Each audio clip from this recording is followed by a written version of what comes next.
The purpose of this day is really to give information about Islam for those who know little bit, or those who maybe know very well but they need to increase or to correct something, or those who do not know at all. And this is a good chance for all of us really. When we know each other, I think that will really bring more peace in the society, will build more bridges and connection among people, because they know who they are and they know how other people think. They know how they see the whole world.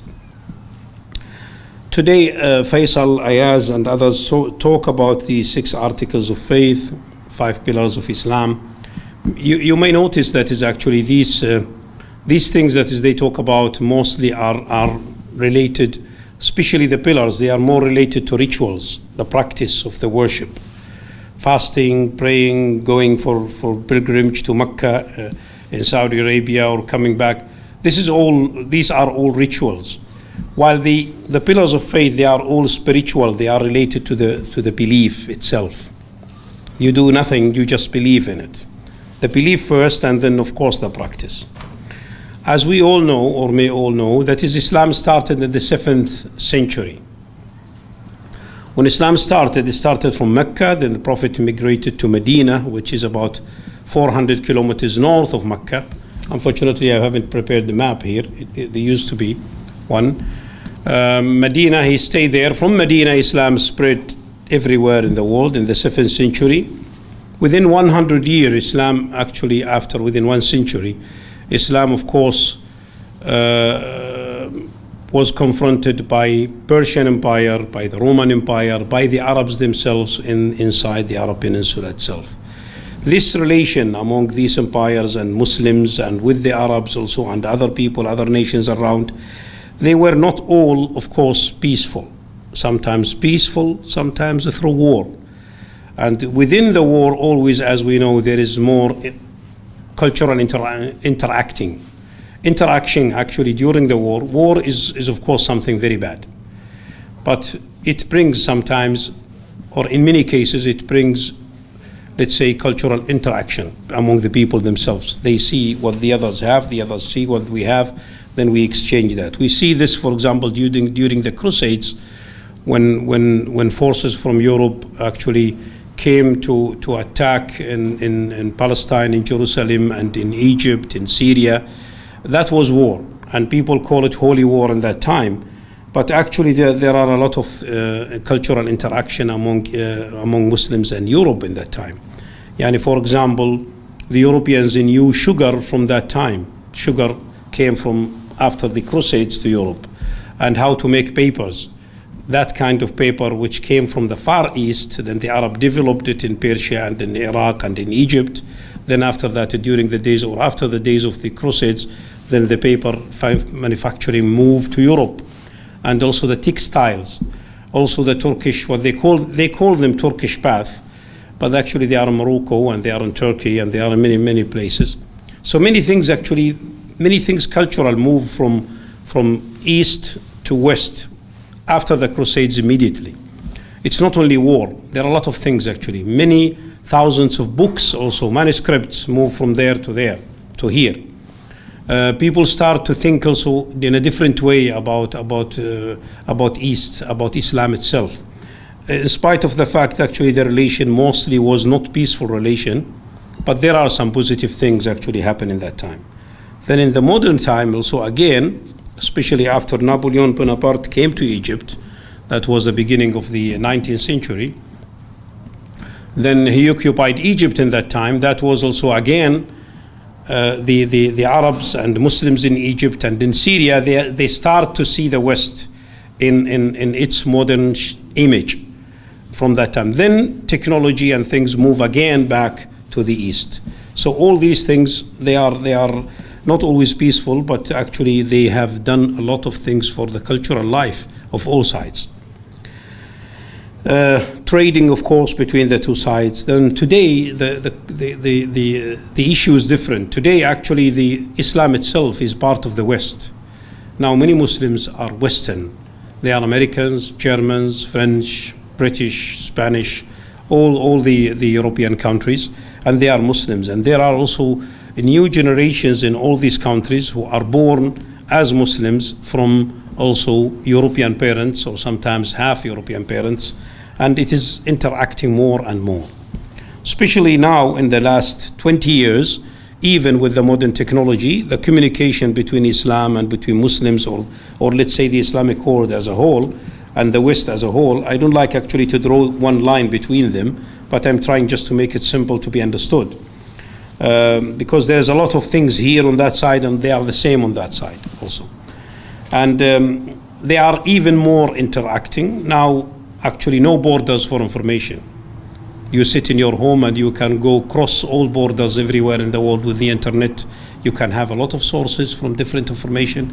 There is nothing hidden. Now, even those who try to hide some information about some certain sects or cults, they find it difficult in the modern time of the internet. You cannot hide it. If you hide it, that means there is something wrong. Okay? There must be clear and must be seen and must be published for every people. Islam today actually draw the attention for one thing, which is very, very important. Islam started in the 7th century, as I said to you. But if you see in the modern time, it is the fastest growing religion. Now, many people come to Islam. Everywhere, not only here, everywhere in the world, even in the Far East now. They start, the Japanese and other people, Koreans also come to Islam. The question is why? What do people find in Islam to come to it? Why they come to this religion which started in the 7th century? That actually calls us to really try to deepen our knowledge about this religion. What kind of elements this religion has and he can offer to our modern life, and then he can present to us that attract other people. They come from all nations and from everywhere to come to this religion. The first actually remarkable thing about Islam, that is the Islam is the religion of equality. If you study Islam itself, you will find there is no actually line at all among people. Islam doesn't look at the differences in languages, where you come from, which country, your color, you are white or red or black. It means nothing in Islam itself. Most important, you are a human being and you are a good person. That's it. That's the message. You believe in the principles of Islam, and you try to be really a good citizen within the society in which you live. But where you come from, which mother tongue you speak, what is your language, who is your mom, who is your dad, who is your family, it means nothing in Islam if you come to it. That's a very strong point about the religion. Why? Because Prophet Muhammad and the Quran is very clear about this. This is a message for the mankind, for all people. It's not only for Arabs, started in Arab Peninsula, but it goes to everybody on this earth. And the Prophet Muhammad, peace be upon himself, he said, one day the message of Islam is going everywhere in the world. Everybody will hear about it. Now I think we are attending almost the time he described. One of some of the strong points about Islam, that is, Islam is when you believe in it and you see it, it will change how you see the world. It will change how you see the world. Now we live in this world. Now we have all these relations and ties around us with our works, with jobs, with families, with money, with our business, with everything. Islam actually, first thing that you see it, that will tell you that is all what you see in this world is really supposed to be divided in two. You have this life which you are having today, and there is another time which you are going to be judged and you are going to live again. So with this, you are always keeping your eye on the end of the line, or the line of the end, where this race is coming to end. That will come to end when someone dies. So it's not the end. There is another thing after this. If you keep this in your mind, that will change how you see the world. First of all, you will see everything in the world, either sadness or bad or evil or even good. It is temporarily. It will not last forever. Everything will never last forever. One day it will come to end. The good people will be seen and will be taken for their goodness. The bad people will be taken for their evil and for the bad thing they have done. That's one. So that will create always the hope in your heart. You don't lose the hope at all. While if you see only this life is that's it, I have only this chance. If I miss this chance, I don't have another chance, that will be very, very sad really for everybody if you miss the chance. Even if you miss the chance to find a job or to study, it will be very, very painful. If you go back to what my colleague explained about the divine decree, etc., that is, you see, everything is controlled by Allah. So it will give you a hope, another hope, new hope with all life. Regardless how much your days are dark and you have difficulties, you still have the strength in your heart, you still have the hope, you don't lose it. Allah doesn't want you to lose your trust and your hope with Him. It's always. And He says in the Quran many times that is actually everything you see it is temporarily only. This is a time for testing. I'm testing you to see you are a good person or you are a bad person. I showed you the way of evil things and I showed you the way of good things. You can choose for yourself where you want to go. When you choose something, it is not the end also. If you harm other people, if you don't care about them, so this will come to end also. They are going to follow you. No, even if not in this life, they will follow you after. When you believe in this, that will create not only strong hope in your heart, that will create strong hope in your heart, that will create also, how can I say, stability of spirituality in your heart. You are stable, you are calm, you are not worried that much. You don't push yourself, for example, to lose the hope or to be a desperate person. Then somebody will think to kill himself, for example, to finish his life because there is no hope.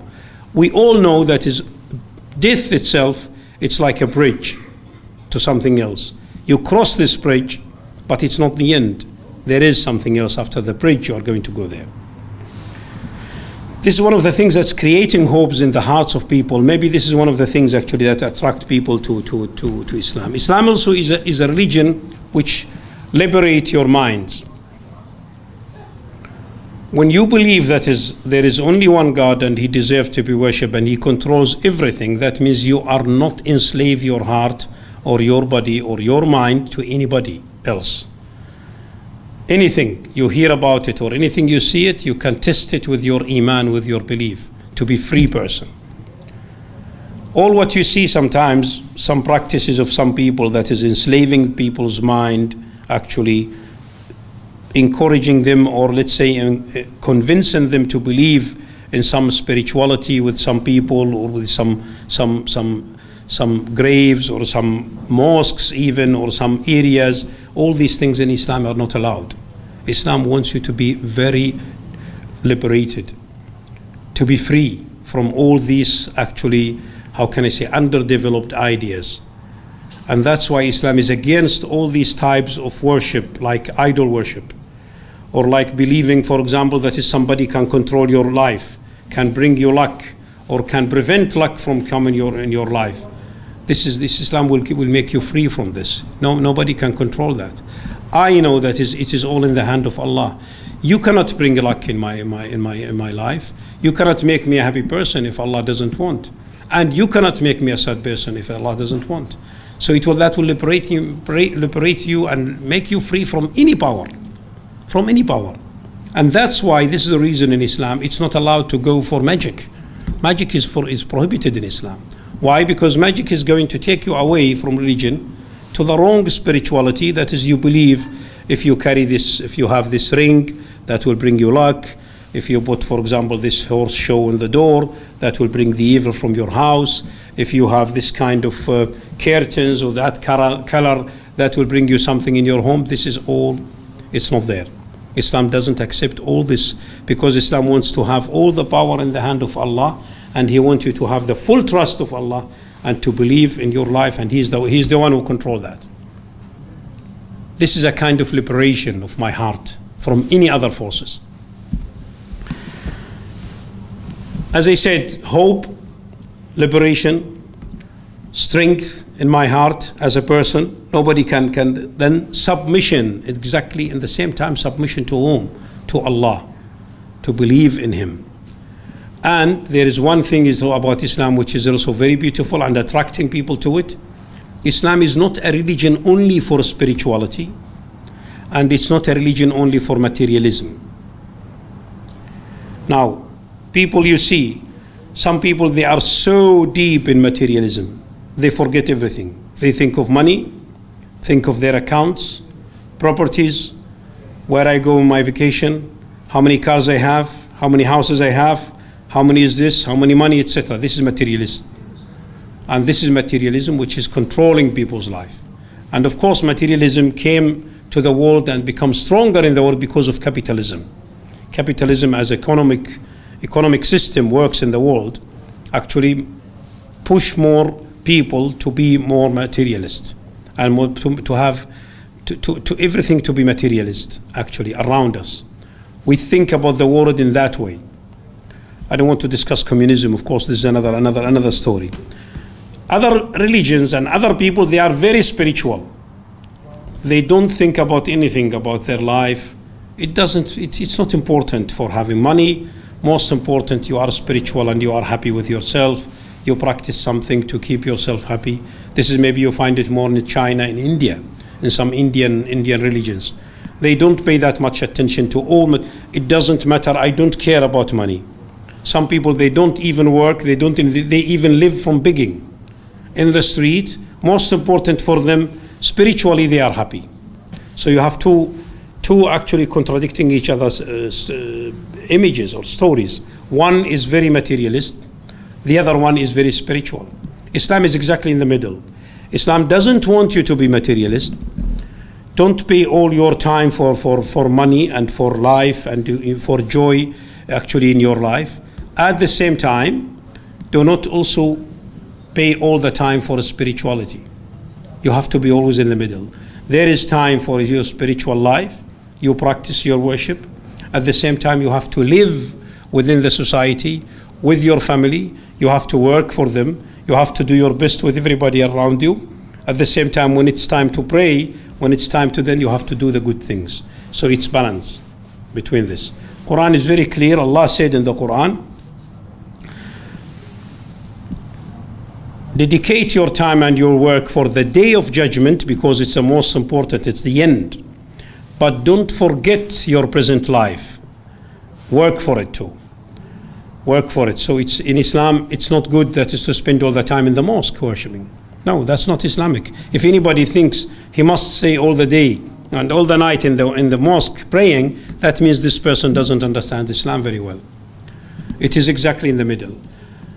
History told us or is telling us that is during the days of the Prophet Muhammad ﷺ or Umar ibn Khattab, there was a man who spent all the time staying in the mosque praying, going out for a short time just maybe to eat or something, then coming back again to the mosque to pray. Then the Prophet asked, then what is this man doing? They said he is dedicating all his time to worship Allah. And the Prophet said, how can he manage with his expenses? Then how can he then live? They said, yeah, he has a brother. The brother is working and he is giving him money to live from. Then the Prophet ﷺ said, then the other brother who is working is closer to Allah than this one who is always spending the time in the mosque. Why? Because this one left everything and just live for worship. This is not what Allah wants from us. Allah wants us to enjoy our life. He wants you to enjoy your life. He wants you to study. He wants you to have a job, to have a family, to have friends, to everything. At the same time, don't forget your worship. And when time that comes, you have. So Islam is a balance between them. In Western life, especially actually in the last few years, and especially after the Second War, actually, people had something like a crisis in their hearts after they saw actually the atrocities of the war happening in Europe. Everybody was everybody's heart was full of pain. Some people really start to think about religion. Is it true? Is the religion true? Are we believer that is to do all these things and all these awful things and all this killing? And maybe you'll notice, if some of you read this or read history, you'll notice that is after the Second World War there was like a movement of how can I say, atheism. Atheists became more because of this crisis. They cannot actually cope and they cannot believe in their mind that is really there is God and this is all happening around us and nothing happened. Is it human to kill all these people? You know how many people killed in the Second World War? More than 50 million. More than 50 million killed What for? That's a question. That's a philosophical question. So people had a crisis in their hearts. That's why some people gave up with faith. Some people actually came back to faith. This is exactly the opposite. Some people, for them, the question is still around and actually to be answered. If you understand this in the way of there is a day of judgment, there is a day that is everybody is going to be asked about this, then you are not worried about whatever happens on this earth. There is a trial at the end. We are going to come, step in that place, and we are going to be asked about all that.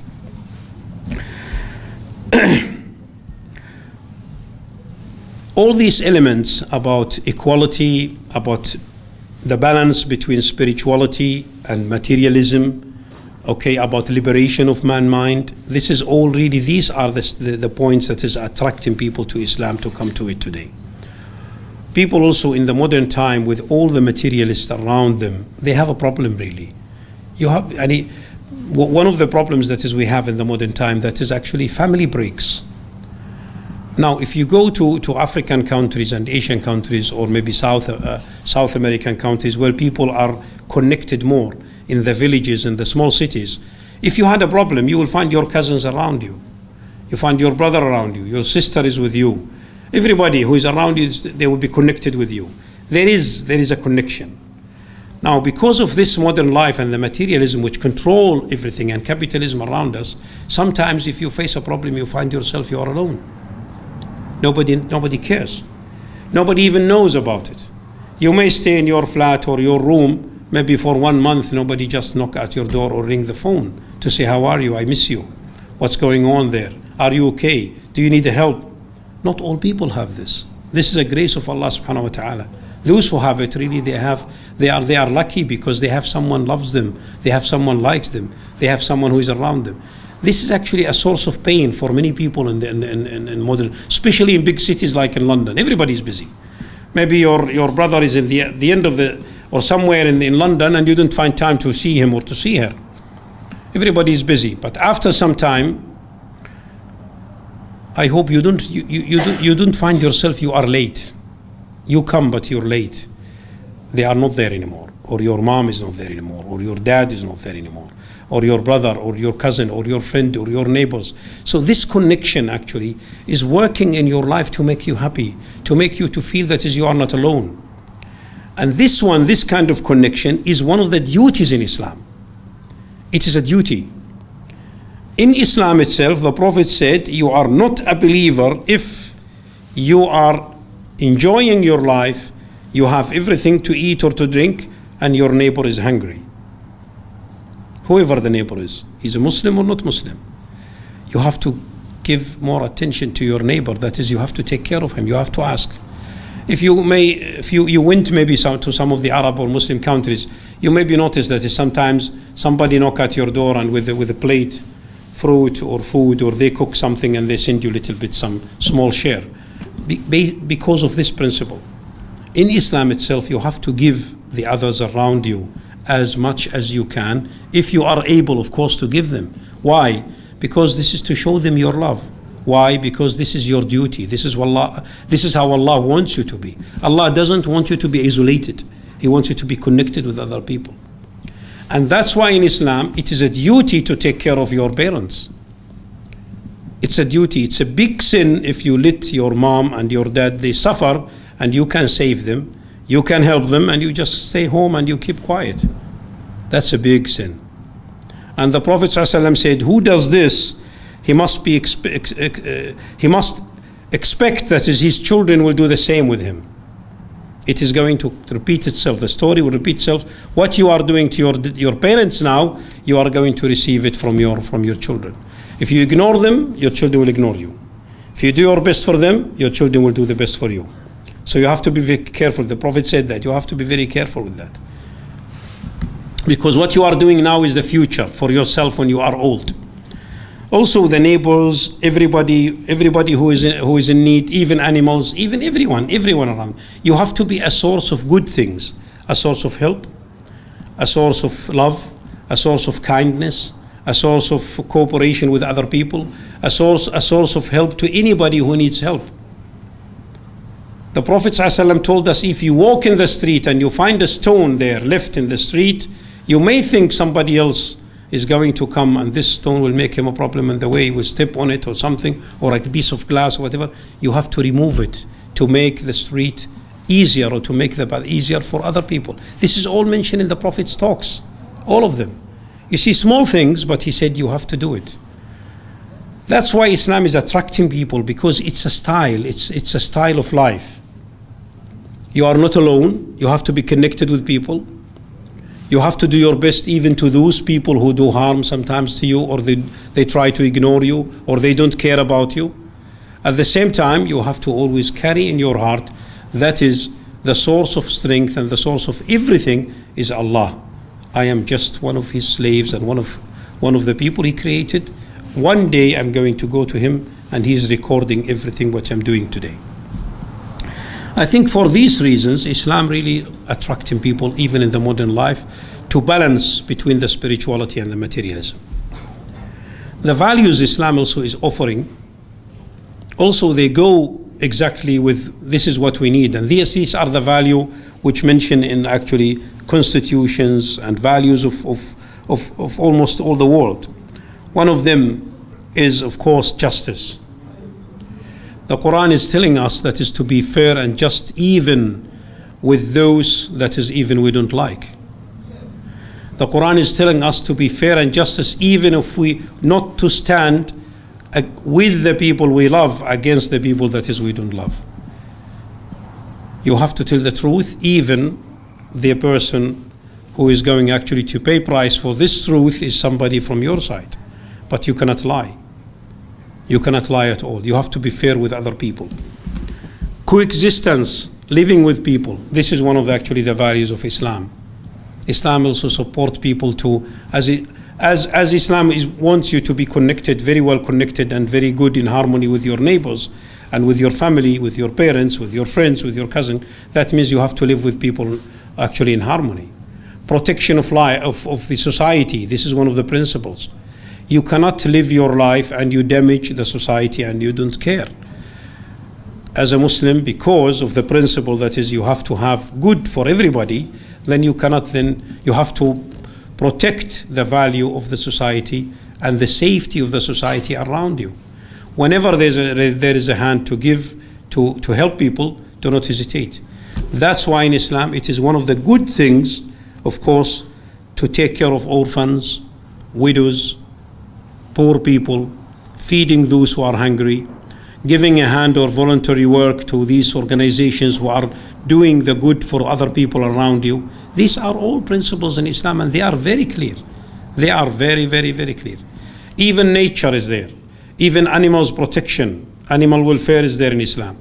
If you can imagine, I can tell you this just short story about the Prophet ﷺ. One day he moved with about 10,000 people from Medina. They went back to Mecca. After Islam spread from Medina everywhere, Islam became, of course, like a state. And the head of this state is the Prophet ﷺ himself. And then Mecca is the holy city, where I saw the photo of Kaaba, which Faisal showed you in the last photo in his presentation. This is the direction where people, Muslims, when they want to pray, they go to this direction, because it's a holy city. It doesn't mean that is people, Muslim worship that house, the black house. No, we worship Allah subhanahu wa ta'ala. This is only the direction. This is a holy place. But this place was destroyed and built many, many times throughout the history. So the direction only is there, and the holy place itself as a place, but not the stones, not the walls themselves. When the Prophet moved to this city, he was with about 10,000 people together with him.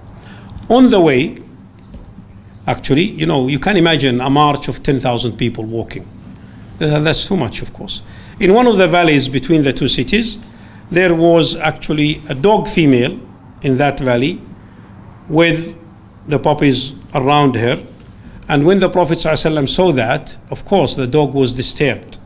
And they may step on the puppets and then they kill them. Then the Prophet said to one of the companions, stand here to protect this female dog with her children, and the puppies stay there till everybody goes, and then you can follow us after that. Then the man stood there guarding the dogs actually till the people or the army moved, and then he followed them again. Many stories about the Prophet, how he used to take care of animals, how he used to take care of birds, how he used to take care of camels and all the animals. And there is a rule in Islam that is, if you have any animal, it is not allowed to torture the animal or to let the animal thirsty or hungry. He himself telling us, the Prophet ﷺ, that is, a woman went in the hellfire because of a cat. She locked the cat in a room, didn't feed the cat for 4, 5, 6 days. Then the cat, of course, starved and died. Then he said, this woman is going to hellfire because of just that cat. Another woman is going to the paradise because of a dog. You can see the two images. How come?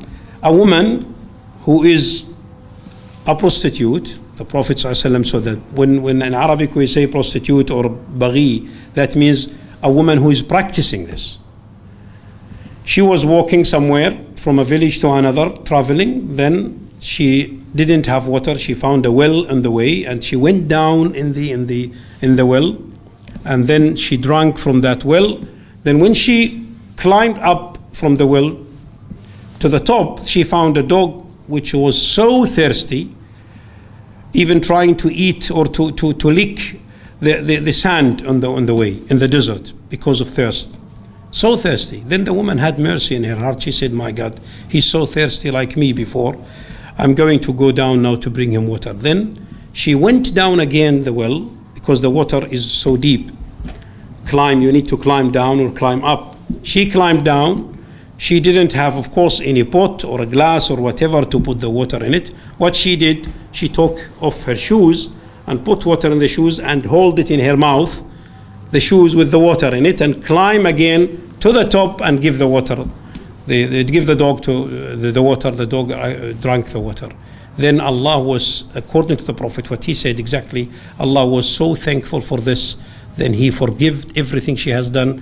Then the woman will go to paradise because of this, because of a dog. The other one went to the hellfire because of a cat. You see how this is something. This is the spirituality of Islam. It doesn't forget your life to live as a human being with all your needs. At the same time, you should not forget the other people, the spirituality, which will make you a person who is really spiritual, living his life, but doesn't go away from the real life and live isolated from other people. We know that is in the 4th, 5th, 6th, 7th century, about 300 years. Of course, especially in Christianity, many people, priests actually in that time, they choose to live isolated from other people, in churches, in the deserts, away from people. Why? Because they wanted to dedicate all their time for worship and for practicing their religion. It is also the case now in some areas of India, of Hinduism or Buddhism. In Islam, this is not allowed. No. You have to live, you have to enjoy your life as a human being. At the same time, don't forget to worship. Allah doesn't want you to spend all the time to worship. At the same time, He doesn't want you to spend all the time working and enjoy and having money and forgetting Him. You have to be exactly balanced in the way, and in the middle. This is the mercy. Forgiveness. Forgiveness is also something very great in your heart. And those who can forgive actually are the greatest people. Those who cannot forgive are those who have really, how can I say, who are weaker. They are weak because they cannot forgive. If you can forgive, especially after you can punish the person who did this, and you can revenge, and you forget revenge, you forget punishment, and you say, I forgive this person. This is really this is the strongest person who can do this. Prophet Muhammad again, sallallahu alaihi wasallam, when he came to Mecca, all people of Mecca, one day they fought against him for about maybe more than 15 years. They called him liar, they disbelieved him, they hurt him, hurt his family, they fought against him also in many times in many battles. When he controlled the city, they were all of them in front of him. And he said, what do you think I'm going to do with you? Now, he was holding the power. He could say, finish them all, and that's it. He didn't say that. He said, what do you think I'm going to do with you? They said, well, you are a brother, and you are a generous brother, you are a generous cousin. Then he said, I'm going to say to you now what Joseph, the prophet, said to his brothers. You know the story of Joseph, when his brother took him and they throw him in the desert in the well. Then he was taken to be sold as a slave in Egypt. And after all these years, Joseph himself, his brothers came to him. And when they knew that that was the brother that is we tried to kill about maybe 20 years ago, and we throw in the well, he said, I forgive you for everything. He said that. May Allah forgive us all. This is what Joseph said. Then Prophet Muhammad ﷺ quoted this. He said, I will say to you what Joseph exactly said to his, Prophet Joseph said to his brothers, may Allah forgive us all and forgive you. I forgive you for all that. Can you imagine this? Someone who is hurting you for more than 15 years and killed your uncle, killed maybe, tried to kill your daughter, tried to kill you. And then the whole thing is in your hand and you say, okay, it's forgotten, or all of it, not there anymore. And that's why people come to Islam and during his days and after and after and after, actually until till today. Now there is a lack, or there is like a lack of understanding, let me say, between those who live in the Islamic world sometimes, and sometimes between those who are not Muslims and they just know Islam from the media. Those who know Islam from the media only, they think sometimes Islam is evil. Why? Because there is a lot of killing, there is extremism. Now look at Daesh, look at Qaeda, look at this. But they don't go themselves to the religion itself, to the spirituality of the religion, to the meanings of it, to the value of it. If you hear anything from the media only, don't take the media as a source of information. Take media as a source of news, but don't rely on the information about it. And even the news now, after everybody can send news in the internet, you have to be also very careful even with the news. 20 years ago, only news agencies, newspapers, those are the ones who spread news everywhere. They have the mechanism to do this. Now you yourself, you can sit at home and you can make news about everybody. Look what happened in London, yesterday happened this, and maybe they are all fake. So news now have different sources. You have to be very careful about this. That's one. Also, don't rely on the media itself to understand Islam itself. Go to Islam to read it, and go to Islam to ask Muslims, those who you trust their knowledge about it. Many Muslims, unfortunately, misunderstand Islam in a way or another. Some of them misunderstand in practice. Some of them misunderstand actually Islam about their families. And that's why you see some husbands, they hit their wives because it's not also in there. But they do it. And that's why you see some of them punish really hardly their wives. It is the same. That's why you see some people killed. In Islam, killing is the biggest sin. Even the Prophet said, if you go to Kaaba, to Mecca, and you destroy that holy house in Mecca, the direction where Muslims all pray, it is easier than killing a person. Why? Because killing is the sin that is you cannot correct it if it happens. If you lie to somebody, you can go to him or to her to say, well, I'm sorry, I lied to you. Forgive me.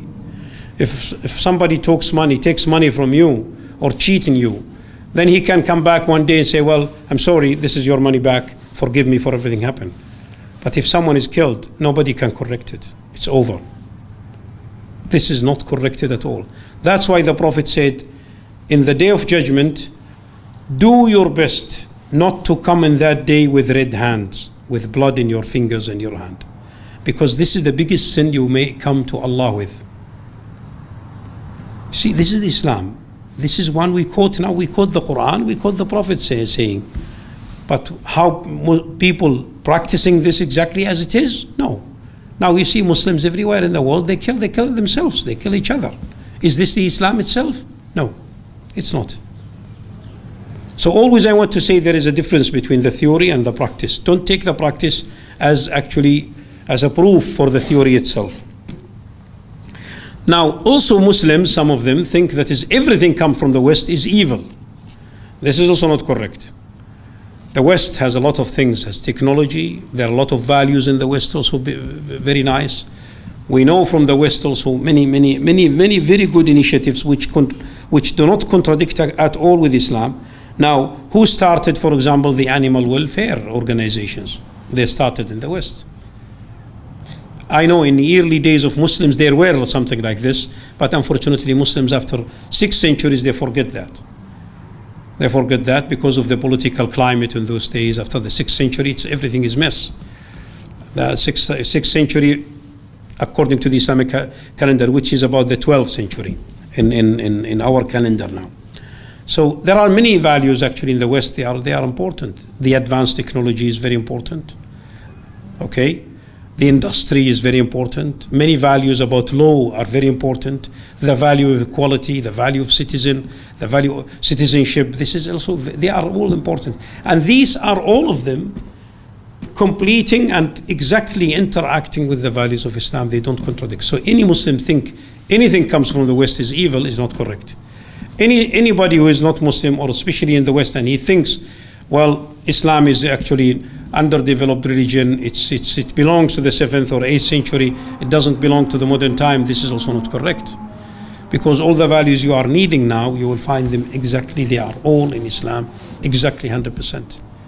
It doesn't contradict with it. It is not only that, it is actually Islam doesn't want you only to do your duty. Islam wants you to do your duty and do more than this.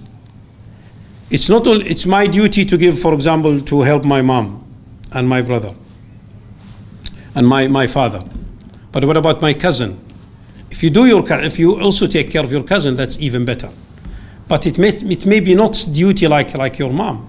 But Islam encourages you to be better and better and better, to be more advanced in the good things and in the good work you are doing. This is maybe can give you actually some answers why people come to Islam in the modern time. Why Islam is attracting thousands, but maybe millions every year to come to it everywhere.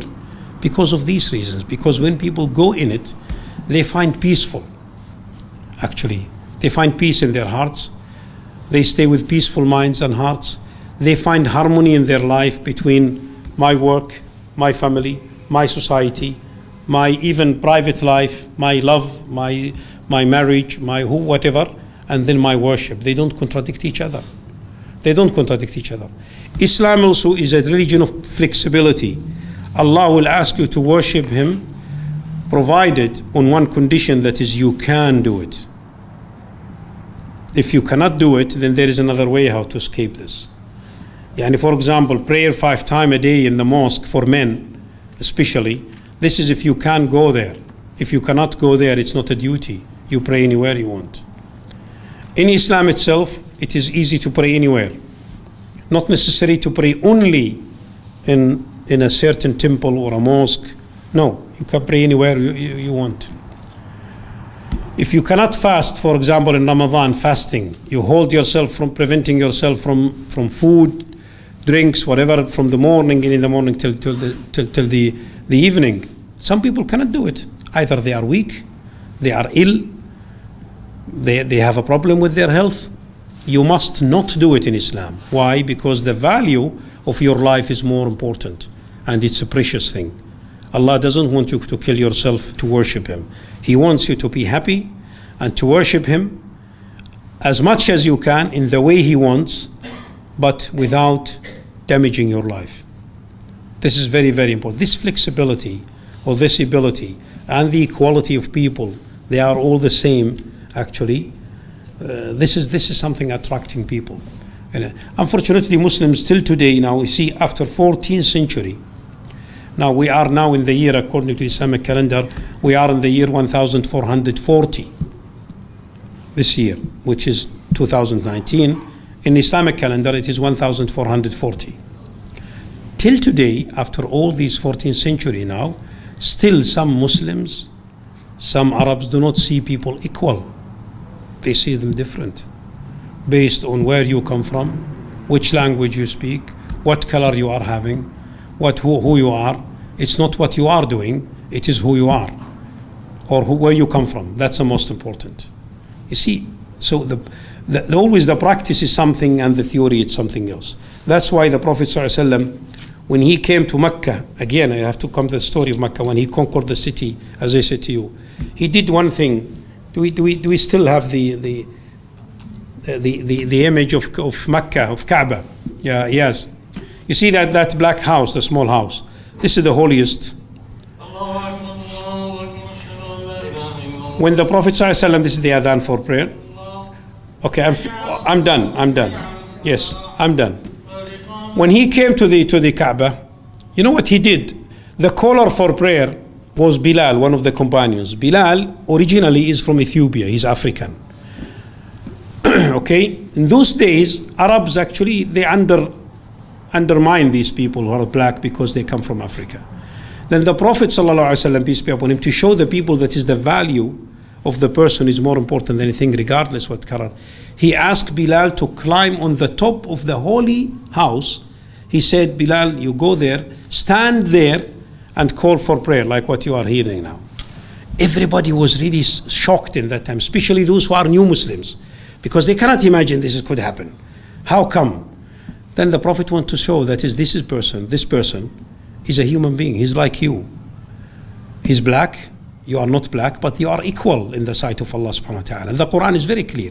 The Quran said, we made you nations, different languages, different people. This is a sign of Allah, but the best among you are those who have fears and have taqwa in their heart for Allah.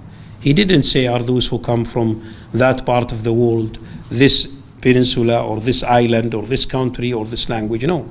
He said the best are those who have fears and then those who know Allah better. They are the best among all of you. And that movement from the Prophet in front of all the Arabs who are very tight and very extreme actually and racist in those days, that was to show them this is the value of the man, of a human being. It's not actually anything else. This is the new meaning that Islam brought to them in their life in that time.